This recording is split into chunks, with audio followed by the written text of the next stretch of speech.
Ritmi i jetës sot është shumë i shpejtë dhe duket sikur askush nuk ndalet për të parë se si shkojnë gjërat përreth në familje apo në komunitet.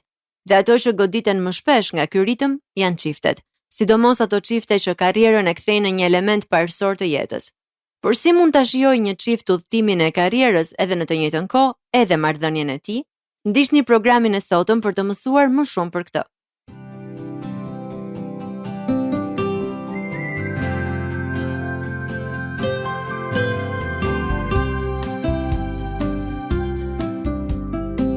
TWR Albania prezanton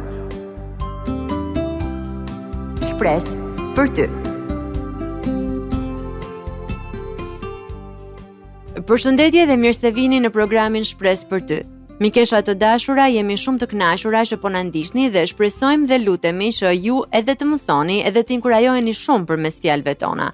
Unë jam Dena dhe jam në studio së bashku me Artën. Përshëndetje të gjithave. Këtë program do t'ua kushtojmë marrëdhënieve në çift, kur për të dy partnerët karriera është një pjesë e rëndësishme e jetës. Në fakt, Arta, në shoqërinë moderne, karriera është bërë një nga boshtet kryesore të identitetit tonë. Për shumë njerëz, ajo nuk është thjesht puna ku shkojmë, por mënyra se si shprehim talentet, ambicjet, vlerat dhe ëndrat e tyre. Por me rritjen e karrierës vjen edhe rritja e stresit, dhe aty ku ka stres, ka ndikim të drejtpërdrejtë në marrëdhëniet më të afërta, veçanërisht në marrëdhënie në çift. Marrëdhënia në çift është një organizëm i gjallë, i ndjeshëm, i brisht në disa pika, por edhe i fuqishëm kur ushqehet si duhet. Kur karriera në jetën e një çifti merr një peshë jo të balancuar, kjo sjell dinamika të reja, shpesh të paqarta. Disa prej tyre e ndërtojnë lidhjen, e disa të tjera e lodhin. Le të shohim disa nga mënyrat se si karriera ndikon negativisht në marrëdhënie në çift. E para, kur lodhja e punës e zbraz hapësirën emocionale. Një nga ndikimet më të menjëhershme të stresit në çift është humbja e kapacitetit emocional. Nuk është sekret që njerëzit kur janë të lodhur reagojnë më shpejt, irritohen më lehtë dhe keq kuptojnë më shpesh. E gjithë kjo ndodh sepse trupi dhe mendja nuk kanë më rezerva për të menaxhuar tensionet e shtëpisë. Edhe një pyetje e vogël, a hëngre, mund të tingëllojë si presion. Edhe një kërkesë e thjeshtë, a mund të flasim pak, mund të duket si barr. Në këtë fazë, partnerët nuk janë kundër njëri tjetrit, thjesht nuk kanë kapacitetin emocional për ta përballuar ditën, dhe marrëdhënia fillon të marrë goditjen e parë. Mënyra e dytë se si karriera ndikon negativisht në marrëdhënie në çift është kur ajo bëhet burim krahasimi dhe konkurimi të heshtur. Në shoqërinë e sotme, ku suksesit i jepet vlerë e madhe, karriera shpesh kthehet në mace të vetvlerësimit. Nëse njëri partner ka arritje më të dukshme, një pagë më të lartë apo një status më të kërkuar, tjetri mund të ndjejë presion të padukshëm. Kjo nuk do të thotë se ka xhelozi apo ego negative. Shpesh është ndjesia e të mbeturit pas, frika se mos nuk jemi aq të mirë sa partneri, ose ndjenja e pavlefshmërisë. Këto emocione nuk shprehen lehtë, shpesh ato rrinë të heshtura, por ndikojnë fuqishëm në mënyrën se si flasim, se si reagojmë dhe se si bashkëpunojmë. Mënyra e tretë është kur koha zhduket dhe afërsia fillon të thahet. Një nga rreziqet më të mëdha të karrierës intensive është mungesa e kohës. Jo mungesa e minutave, por mungesa e momenteve. Një çift mund të ndajë të njëjtin shtrat, por të mos ndajë më një bisedë të vërtetë, një darkë pa telefon, një shëtitje, një shaka që dikur i bënte të qeshtin, një përshafim pa nxitim.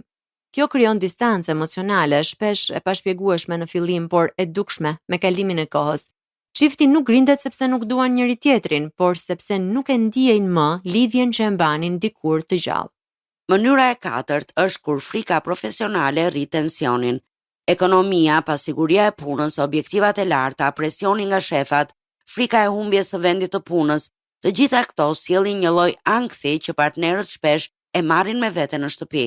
Kur njëri është i pasigurt për të ardhmen e tij profesionale, ai mund të tërhiqet emocionalisht, të humbas humorin, të bëhet më i ashpër dhe të reagojë më shpejt. Në këtë fazë, çifti duhet të kuptojë se problemi nuk është partneri, por presioni që ai po mban brenda vetes. Mënyra e pestë se si karriera ndikon negativisht në jetën e çiftit është kur ritmet e jetës përplasen. Ndonjëherë problemi nuk është stresi, por ritmi i ndryshëm i jetës. Njëri kthehet vonë, tjetri zgjohet herët. Njëri ka punë aktive, tjetri punë statike. Njëri ka ambicie të larta, tjetri kërkon stabilitet. Njëri kërkon qetësi pas punës, tjetri kërkon shoqëri. Këto dallime krijojnë tension të heshtur sepse ritmet e ndryshme sjellin pritshmëri të ndryshme. Njëri kërkon kohë për vete, tjetri kërkon vëmendje. Njëri kërkon qetësi, tjetri kërkon bisedë. Njëri kërkon pushim, tjetri kërkon afërsi. Në këtë situata, çifti përfundon duke menduar se secili prej tyre është në një botë të ndryshme. Dhe mënyra e gjashtë është kur çifti i sheh sfidat si individuale, jo si të përbashkëta. Ky është momenti kritik. Në çift, sfidat nuk janë kur individuale, edhe nëse duken të tilla. Stresi i njërit është stresi i të dyve. Pasiguria e njërit i prek të dy. Ritmi i njërit ndikon tek lidhja e të dyve. Çifti fillon të shkëputet kur secili thotë, "Ky është problemi yt, merru vetë me të, është puna jote jo e imja." Ndërkohë, marrëdhënia lulëzon kur partnerët thonë, "Jemi bashkë në këtë, le ta kalojmë si skuadër. Unë jam këtu." Pra, siç tham, në një botë me ritme të shpejta, ku puna shpesh kërkon energji, fokus dhe kohë të madhe, marrëdhënia në çift mund të ndihet e lënë pas dore. Orari i zgjatur, presioni për të performuar, tensionet e punës, udhëtimet apo ambicjet profesionale mund të ndikojnë në komunikimin, afërsinë dhe balancën emocionale të çiftit. Pikërisht për këtë arsye, marrëdhënia ka nevojë për mbrojtje të vetëdijshme dhe të qëllimshme. Dhe ja se si mund ta bëni këtë. E para, vendosni prioritete të përbashkëta. Edhe pse karriera është e rëndësishme, marrëdhënia ka nevojë të zërë një vend të qartë në hierarkinë e prioriteteve. Çiftet që e mbrojnë lidhjen nuk presin që koha të dalë vetë. Ata krijojnë kohë me qëllim. Kjo mund të nënkuptojë të caktoni një ditë në javë vetëm për njëri tjetrin, të planifikoni pushime të shkurtra, të bëni rituale të vogla ditore që forcojnë lidhjen. Kur të dy partnerët e kuptojnë se janë të rëndësishëm për njëri tjetrin, sforcimet e jashtme nuk mund ta thyejnë marrëdhënien. E dyta, komunikoni hapur, me sinqeritet dhe në mënyrë të vazhdueshme. Stresi i punës nuk duhet mbajtur brenda. Heshtja krijon distancë, ndërsa komunikimi krijon afërsi. Çiftet që duan ta mbrojnë marrëdhënien flasin hapur për lodhjen, pritshmëritë, kufit, shqetësimet apo mungesat emocionale. Në vend të shpërthimeve të zemërimit, ata zgjedhin bisedat e qeta. Në vend të kritikave, ata përdorin shprehje si "ndihem kështu" apo "kam nevojë për këtë". E treta, ruani ekuilibrin midis punës dhe jetës personale. Karriera mund t'ju tërheqë si një vorbull, sidomos në periudhat e ngarkuara, por marrëdhënia ka nevojë për energji, jo vetëm për kohë. Kjo do të thotë të mos e çoni stresin e punës në shtëpi në mënyrë të vazhdueshme, të krijoni momente pushimit të vërtet dhe të dini kur të ndalni. Kur ekuilibri respektohet, marrëdhënia ka hapësirë të marrë frymë. E katërta, shiheni njëri tjetrin si partner, jo si rival. Suksesi i njërit duhet parë si sukses i të dyve, dështimet e njërit si sfida e të dyve. Njëri nga partnerët në çift mund të ndihet i kërcënuar nga arritjet e partnerit tjetër ose i lënë pas dore për shkak të ngarkesës së tij në punë. Por lidhja mbrohet kur të dy e shohin veten si skuadër, festojnë fitoret së bashku, mbajnë njëri tjetrin emocionalisht kur puna nuk ecën dhe nxisin rritjen e njëri tjetrit. Ka një forcë shumë të madhe kur partnerët i thonë njëri tjetrit "jam me ty". E pesta, merrini vendimet e karrierës duke u konsultuar me partnerin, jo vetëm. Disa vendime si ndërrimi i punës, projektet e reja, udhëtimet e gjata apo zhvendosja i prekin të dy partnerët. Marrëdhënia mbrohet kur ata diskutojnë pasojat, peshojnë mirë ndikimet, marrin vendimet bashkë dhe respektojnë kufijtë e njëri tjetrit. Ndërkohë, vendimet e marra vetëm nga njëri partner krijojnë distancë, pakënaqësi dhe ndjenjë përjashtimi. E gjashta, menaxhoni stresin për të mos e shkarkuar tek partneri. Tensioni i punës shpesh përfundon në marrëdhënie pa dashje. Për ta mbrojtur lidhjen, secili nga partnerët duhet të di si të qetësohet para se të reagojë, si të shkarkojë stresin në mënyra të shëndetshme dhe si të kërkojë ndihmë pa fajsuar. Nuk është partneri ai që krijon stresin, prandaj nuk duhet të jetë partneri ai që e paguan atë. E shtata, ruani intimitetin emocional dhe fizik. Edhe periudat më të lodhshme në punë nuk duhet të zënë vendin e afërsisë. Intimiteti është ngjitësi i marrëdhënies, ai që e mban lidhjen të ngrohtë të gjallë. Kjo përfshin kujdes emocional, afërsi fizike, shprehje të buta, vëmendje të vogla por të qëndrueshme. Edhe 5 minuta lidhjeje të vërtet vlejnë më shumë se një ditë e tërë e kaluar bashk, por emocionalisht të largët. E teta, ndërtoni një ritëm jetësor që funksionon për të dy. Çiftet e forta nuk presin që rrethanat të përshtaten me ta, ata krijojnë ritme që funksionojnë. Kjo mund të nënkuptojë gjëra të tilla si: kush ngrihet më herët, kush i merr fëmijët, kush ka ditë më të ngarkuara, si ndahet përgjegjësia apo çfarë pushimesh nevojiten për të ruajtur shëndetin mendor. Ritmet e qarta sjellin qetësi dhe shmangin konfliktet e panevojshme.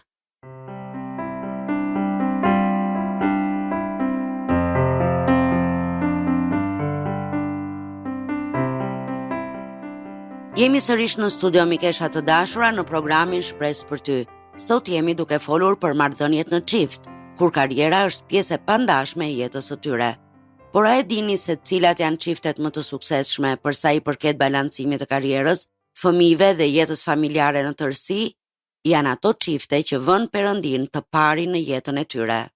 Shumë e vërtetë, Arta. Një marrëdhënie në çift bëhet më e fortë, më e butë dhe më e bukur kur dy njerëz nuk e mbështesin lidhjen e tyre tek ndjenjat apo tek vetja, por tek Perëndia. Bibla na mëson se dashuria e vërtet nuk lind vetëm nga emocionet, por nga një zemër e drejtuar nga Perëndia. 1 Gjonit, kapitulli 4, vargu 16 thot: Perëndia është dashuri, dhe ai që qëndron në dashuri, qëndron në Perëndin dhe Perëndia në të. Kur një çift e vë Perëndin të parin, ata vendosin që dashuria e tyre të bazohet jo tek egoja, por te karakteri i Perëndis, besnikëria, falja, mirësia dhe durimi. Në çdo marrëdhënie, uniteti është një nga dhuratat më të mëdha që mund të ekzistojë, por uniteti nuk vjen natyrshëm. Ne njerëzit kemi prirjen të mbrojmë veten, të ngrejmë mure, të kapemi pas krenarisë dhe të shohim gjërat nga këndvështrimi ynë i ngushtë. Pikërisht këtu hyn Perëndia. Ai nuk kërkon të dominojë marrëdhënien, por ta shërojë dhe ta bashkojë atë. Perëndia është vetë burimi i unitetit. Bibla thot: Perëndia nuk është perëndi trazimi, por paqëtimi. Perëndia bashkon zemrat duke mësuar për ulësin. Shumica e konflikteve lindin nga krenaria. Egoja kërkon të fitojë debatin, por Perëndia na mëson një rrugë krejt tjetër. Tek Filipianët, kapitulli 2, vargu 3 na thuhet: Mos bëni asgjë për rivalitet, as për mendje madhësi, por me përullësi, secili ta çmoj tjetrin më shumë se vetveten. Kur të dy partnerët e ndjekin këtë parim, tensioni zbutet, toni ulet dhe zemra hapet me sinqeritet. Unitet nuk do të thot mungesë problemesh, por aftësi për t'i kapërcyer ato së bashku. Konfliktet janë të pashmangshme, por ndarja vjen vetëm kur zemrat ngurtësohen. Kur Perëndia është i pranishëm, falja bëhet e mundur edhe aty ku ka plagë të thella. Efesianëve 4, vargu 32 na thot: Por jini të mirë dhe të mëshirshëm njëri me tjetrin, duke e falur njëri tjetrin, sikurse edhe Perëndia ju ka falur në Krishtin. Falja shpëton marrëdhëniet nga hidhërimi, nga heshtjet e gjata dhe nga lëndimet që mund të bëhen më të mëdha me kalimin e kohës. Kur Perëndia është i pari në jetën e një çifti, dashuria nuk varet nga rrethanat. Dashuria njerëzore, sado e sinqert, ka kufit e saj. Ajo ndikohet lehtë nga lodhja, stresi, keqkuptimet apo momentet kur jeta bëhet e vështirë. Por kur një çift vendos Perëndin të parin, atëherë dashuria e tyre nuk mbështetet më tek rrethanat, tek humori apo tek ndryshimet e përditshme, por tek një burim i pandryshueshëm. 1 Korintasve, kapitulli 13, vargu 8 thot: Dashuria nuk ligështohet kurrë.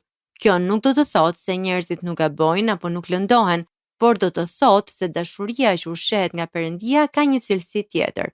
Ajo ka shndrueshmëri. Nuk rrëzohet kur fryn errat, nuk zbehet kur ka presion dhe nuk humbet drejtimin kur jeta nuk shkon sipas planeve.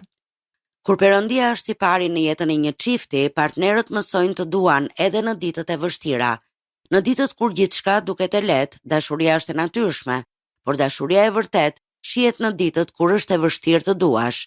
Bibla na mëson tek 1 Korintasve, kapitulli 16, vargu 14, dhe çdo gjë që bëni, ta bëni me dashuri. Dhe kjo nuk është thjesht një detyrë, por një ftesë për të marrë forcë nga Perëndia. Kur Perëndia është i pari, zemra mëson të durojë, të falë, të kuptojë dhe të mos dorëzohet. Edhe kur rrethanat ndryshojnë, zemra mbetet e qëndrueshme, sepse nuk mbështetet tek rrethanat, por tek ai që nuk ndryshon kurrë. Një marrëdhënie me Perëndin sjell paqe në shtëpi, dhe paqja në një shtëpi nuk është thjesht mungesë zhurme apo konflikti, Paqja është një atmosferë, një frym, një ndjesi sigurie dhe gëzimi që ndihet në mënyrën se si flitet, se si sillet njeriu, se si zgjidhen problemet dhe se si mbështeten dy zemra tek njëra tjetra. Një paqe e tillë nuk krijohet me përpjekje njerëzore. Ajo është dhuratë që vjen nga Perëndia. Jezusi tha: "Unë po ju lë paqen, po ju jap paqen time. Unë po ju a jap, po jo si e jep bota. Zemra juaj mos u trondit dhe mos u friksoft." Paqja e Perëndisë është ndryshe. Ajo është më e thellë, më e qëndrueshme dhe nuk varet nga rrethanat e jashtme. Kur Perëndia është pjesë e lidhjes, ai sjell një qetësi që nuk lëkundet nga stuhitë e jetës. Paqja e Perëndisë krijon siguri emocionale. Kur një partner ndjen sigurinë se tjetri kërkon Perëndinë, e dëgjon Perëndinë dhe i nënshtrohet vullnetit të tij, zhduket frika e tradhtisë, frika e mungesës së stabilitetit apo frika e braktisjes. Një zemër që jeton në Perëndinë nuk synon të lëndojë, por të ndërtojë. Psalmi 46 vargu 1 thot: "Perëndia është për ne një strehë dhe një forcë, një ndihmë gjithnjë e gatshme në fatkeqësi." Kur secili e gjen strehën tek Perëndia, shtëpia bëhet vendi ku dashuria është e sigurt, jo e rrezikuar. Paqja e Perëndisë sjell një kornizë frymërore në vendimet e përditshme. Shumë shtëpi humbasin paqen për gjërat më të vogla, financat, planet, punët e shtëpisë, ritmet e jetës. Por kur Perëndia është i pranishëm, vendimet nuk merren më me frikë apo presion, por me urtësi. Bibla na mëson: "Përpara se gjithash kërkoni mbretërinë e Perëndisë dhe drejtësinë e tij, dhe të gjitha këto gjëra do t'ju shtohen." Kur një çift kërkon Perëndinë së pari, paqja zë vendin e ankthit dhe tensioneve. Një marrëdhënie bëhet më e bukur, më e pastër dhe më e qëndrueshme kur të dy partnerët vënë Perëndinë të parin, sepse para se të jenë partner, ata janë bi dhe bija të Perëndisë. Dhe nga kjo marrëdhënie buron dashuria që ata i japin njëri tjetrit. Kështu dashuria më e bukur është ajo që fillon tek Perëndia, që ushqehet prej tij dhe që i kthehet atij çdo ditë. Mikesha të dashura, tani ka ardhur koha të ndahemi, por duam t'ju kujtojmë se mund ta dëgjoni këtë program, si edhe programet e tjera Shpresë për ty në YouTube dhe t'i ndani ato me mikeshat tuaja. Mjafton të kërkoni TW Albania, playlista Shpresë për ty 2025 dhe do të gjeni aty këto programe. Gjithashtu për çdo pyetje, kërkesë për lutje apo nëse doni të ndani historinë tuaj me ne ju inkurajojmë të na shkruani një letër në adresën TW Albania, kutia postare 130 Tiranë, të na dërgoni një email në twralbania@gmail.com ose të na shkruani një mesazh në faqen tonë në Facebook dhe Instagram Shpresë për ty. Ne ju urojmë javë të bekuar dhe miru dëgjofshim në programin e radhës. Ndoshët programin Shpresë për ty.